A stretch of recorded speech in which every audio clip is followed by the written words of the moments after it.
ಬೀಮ್ಸ್‌ನ ನಾವು ತುಂಬ ಕಡೆ ನೋಡಿರ್ತೀವಿ. ಬ್ರಿಡ್ಜಸ್ಸಲ್ಲಿ ಮತ್ತು ಬಿಲ್ಡಿಂಗ್ಸ್‌ಗಳಲ್ಲಿ ತುಂಬ ಸರಿ ನೋಡಿರ್ತೀವಿ. ಬೀಮ್ಸ್ ಅಂದರೆ ಏನಿಲ್ಲ, ಬೀಮ್ ಅಂದರೆ ಒಂದು ಹಾರಿಜಾಂಟಲ್ ಸ್ಟ್ರಕ್ಚರಲ್ ಮೆಂಬರ್. ಇದು ಯಾವಾಗೂ ಲೋಡ್‌ನ ಪರ್ಪೆಂಡಿಕ್ಯುಲರ್ ಆಗಿ ರಿಸೀವ್ ಮಾಡ್ಕೊಳ್ಳುತ್ತೆ. ಒಂದು ಡೌನ್ವರ್ಡ್ ಡೈರೆಕ್ಷನಲ್ಲಿ ಬೀಳುತ್ತೆ, ಇನ್ನೊಂದು ಅಪ್ವರ್ಡ್ ಡೈರೆಕ್ಷನಲ್ಲಿ ಬೀಳುತ್ತೆ. ಇದು ಯಾವಾಗಿದ್ರೂ ಲೋಡು, ಇದು ಒಂದು ಆ್ಯಕ್ಸಿಸ್ ಅಂದ್ಕೊಳ್ಳಿ, ಇದು ಪರ್ಪೆಂಡಿಕ್ಯುಲರ್ ಆಗಿ ಲೋಡು ಯಾವಾಗಲೂ ಇದನ್ನು ರಿಸೀವ್ ಮಾಡ್ಕೊಳ್ಳುತ್ತೆ. ಇಷ್ಟೇ ಬೀಮ್ ಅಂದರೆ.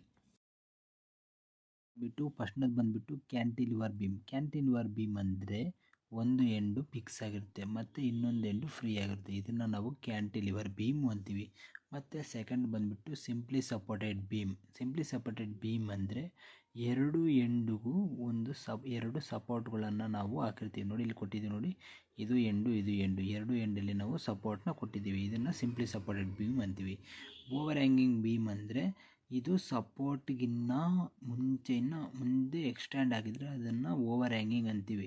ಇಲ್ಲಿ ನೋಡಿ, ಇದು ಸಪೋರ್ಟ್ಗಿನ್ನ ಮುಂದೆ ಎಕ್ಸ್ಟ್ಯಾಂಡ್ ಆಗಿದೆ, ಮತ್ತು ಇದು ಸಪೋರ್ಟ್ಗಿನ್ನ ಮುಂಚೆ ಇದು ಎಕ್ಸ್ಟ್ಯಾಂಡ್ ಆಗಿದೆ. ಇದನ್ನು ಓವರ್ ಹ್ಯಾಂಗಿಂಗ್ ಬೀಮ್ ಅಂತೀವಿ. ಮತ್ತು ಫಿಕ್ಸ್ಡ್ ಬೀಮ್ ಅಂದರೆ ಎರಡು ಎಂಡು ಫಿಕ್ಸ್ ಆಗಿರುತ್ತೆ. ಇಲ್ಲಿ ನೋಡಿ, ಈ ಎಂಡು ಫಿಕ್ಸ್ ಮಾಡಿದ್ದೀವಿ, ಈ ಎಂಡು ಫಿಕ್ಸ್ ಮಾಡಿದ್ದೀವಿ. ಇದನ್ನು ಫಿಕ್ಸ್ಡ್ ಬೀಮ್ ಅಂತೀವಿ.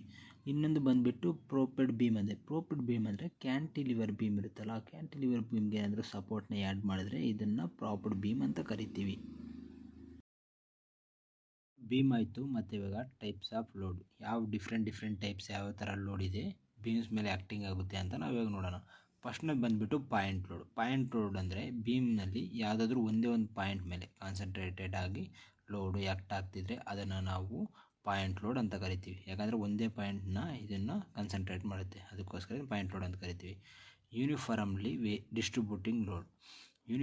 ಡಿಸ್ಟ್ರಿಬ್ಯೂಟೆಡ್ ಲೋಡ್ ಅಂದರೆ ಇದೇನೆಂದರೆ full entire length, beam length ಎಷ್ಟಿರುತ್ತೋ ಅದರ ಎಂಟೈರ್ ಲೆಂತ್ಗೆ ಈಕ್ವಲ್ ಆಗಿ ಡಿಸ್ಟ್ರಿಬ್ಯೂಟ್ ಆಗಿರುತ್ತೆ. ಅದಕ್ಕೋಸ್ಕರ ಇದನ್ನು ನಾವು UDL ಅಥವಾ ಯೂನಿಫಾರ್ಮ್ಲಿ ಡಿಸ್ಟ್ರಿಬ್ಯೂಟೆಡ್ ಲೋಡ್ ಅಂತ ನಾವು ಕರಿತೀವಿ. ಇನ್ನೊಂದು ಥರ್ಡ್ ಬಂದುಬಿಟ್ಟು ಯೂನಿಫಾರ್ಮ್ಲಿ ವೇರಿಂಗ್ ಲೋಡ್ ಅಂದರೆ ಒಂದು ಪಾಯಿಂಟಲ್ಲಿ ಇರೋ ಲೋಡು ಇನ್ನೊಂದು ಪಾಯಿಂಟ್ಗೆ ವೇರಿ ಆಗುತ್ತೆ. ನೋಡಿ, ಇಲ್ಲಿ ಜಾಸ್ತಿ ಇದೆ, ಇಲ್ಲಿ ಕಮ್ಮಿ ಇದೆ, ಬರ್ತಾ ಏನಾಗುತ್ತೆ, ಡಿಕ್ರೀಸ್ ಆಗ್ತಿದೆ ಲೋಡು. ಅದಕ್ಕೋಸ್ಕರ ಇದನ್ನು ಏನಂತೀವಿ, ಯೂನಿಫಾರ್ಮ್ಲಿ ವೇರಿಂಗ್ ಲೋಡ್ ಅಂತೀವಿ.